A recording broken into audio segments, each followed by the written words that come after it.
내 가정이 파탄났다. 아내와 정리하겠다. 나랑 같이 살자. 이별을 통보한 내연녀에게 남성이 보낸 문자 메시지입니다. 하지만 이런 집요한 스토킹도 소용이 없자 이 남성은 더 끔찍한 계획을 세우는데요. 오늘 사건연구소의 키워드, 피로 물든 출근길입니다. 예, 3년 전 벌어진 사건입니다. 저희가 사건연구소에서 꽤 오래전 사건들을 주로 이렇게 소개를 드리는데 그에 비하면 최근 사건이죠. 이 범죄를 잊지 않기 위해서입니다. 자, 평일 출근길 아침 회사 주차장에서 벌어진 끔찍한 살인 사건입니다. 네, 평일 2022년 7월 5일이었습니다. 아침 8시 56분경에 시청에 출근하던 공무원이 흉기에 찔려서 찔리는 사건이 발생을 한 겁니다. 그때 이제 CCTV가 남아 있는데 CCTV를 보면 아침에 출근하려던 여성을 누군가 맞고 그 남성이 이 흉기를 들이받고 1분 정도 말다툼을 하다가 문 쪽으로 달아나는 모습, 지금 보시는 게 그 CCTV 영상입니다. 저거는 그 해당 그 시청의 주차 타워 아닙니다. 그런데 자, 지금 저거는 지금 신고를 한 모습 같아요. 피해자가 쓰러진 모습을 보고 예, 경찰이 출동합니다. 왜 저거는 이제 다른 공무원이 거기 시청 주차 타워니까 예. 다른 공무원이 그 모습을 보고 쓰러진 걸 보고 이 신고를 했고 경찰이 출동을 한 상태였는데 피해자가 복부를 이미 크게 다친 상황이었고 병원으로 옮겨졌지만 과다출혈로 사망을 했습니다. 그 가해 남성 같은 경우에 자기 차로 불과 얼마 지나지 않아서 9시 20분에 경찰서에 가서 자수를 했습니다.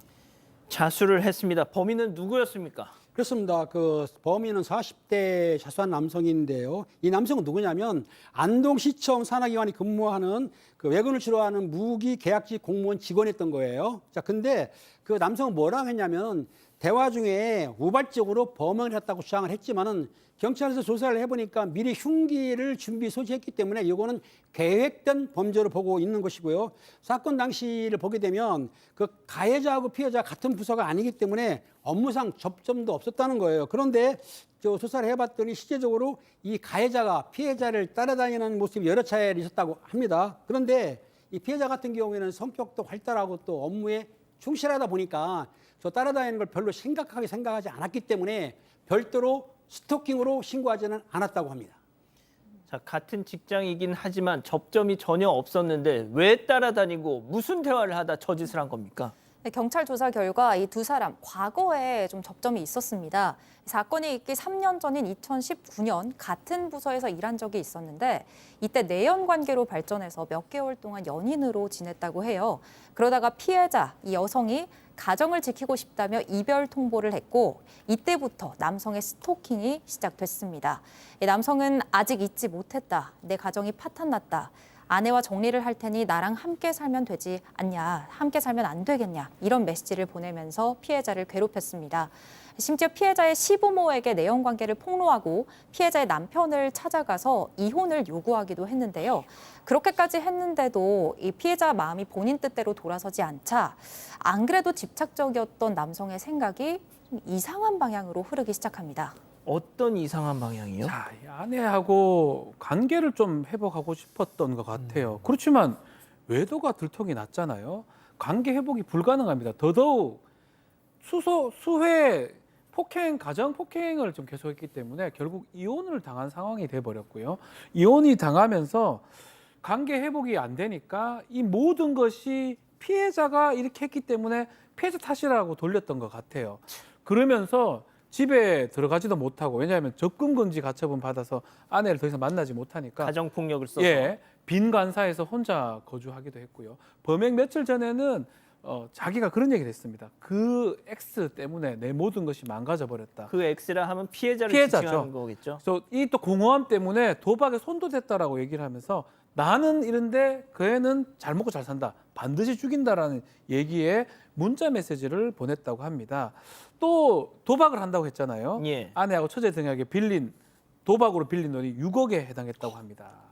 자, 들어보십시오. 세상에 모든 본인이 시작이 돼서 벌어진 모든 잘못을 다 엉뚱한 사람들 핑계를 대고 있는 인간이지 않습니까? 네, 사실 본인이 다 자초한 일인데 피해자 탓이라는 생각을 지금 하고 있습니다. 이 40대 남성은 범행 당시 이 지병인 간질환과 고혈압 때문에 병원 진단서를 회사에 제출하고 이 병가를 한 달 정도 낸 상태였다고 해요. 그리고 범행 며칠 전 마치 범행을 예고하는 듯한 문자를 자신의 아내에게 보내놓고 사건 당일 이른 아침 피해자의 집 앞에 찾아갔습니다. 그런데 집 앞에서 피해자를 만나지 못했고요. 그 길로 피해자의 직장인 안동시청으로 향한 겁니다. 주차장에서 대기를 하고 있다가 피해자를 만난 이 남성.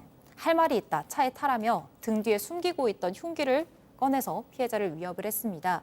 이 피해자가 거부를 하고 소리를 지르면서 달아나려고 하니까 피해자를 그 흉기로 살해했습니다.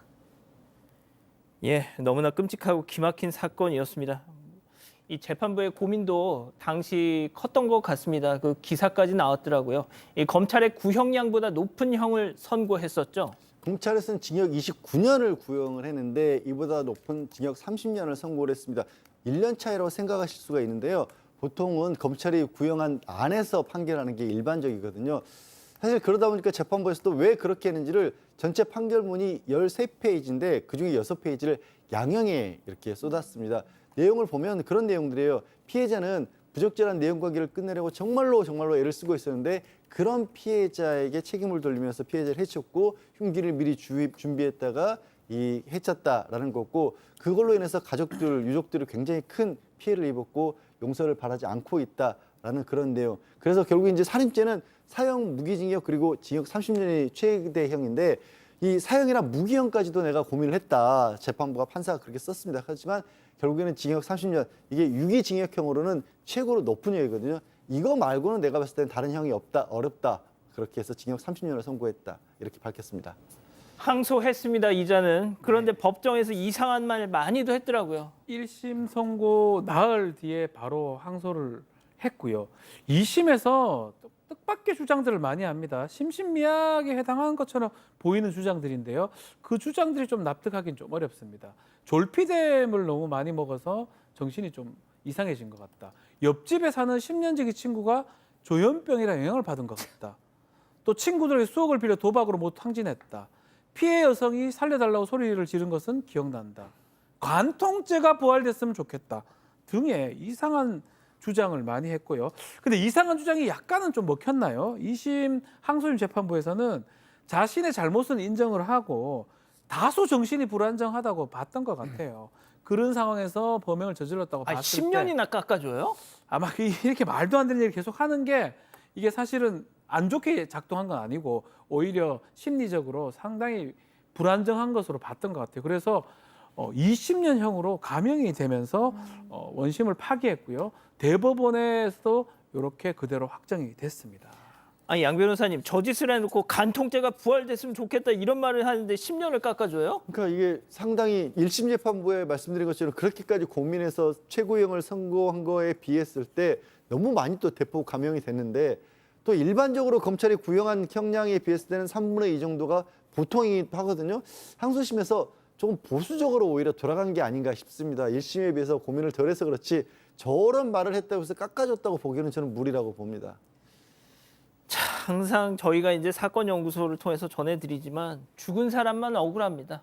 자, 사건연구소 마무리하고요.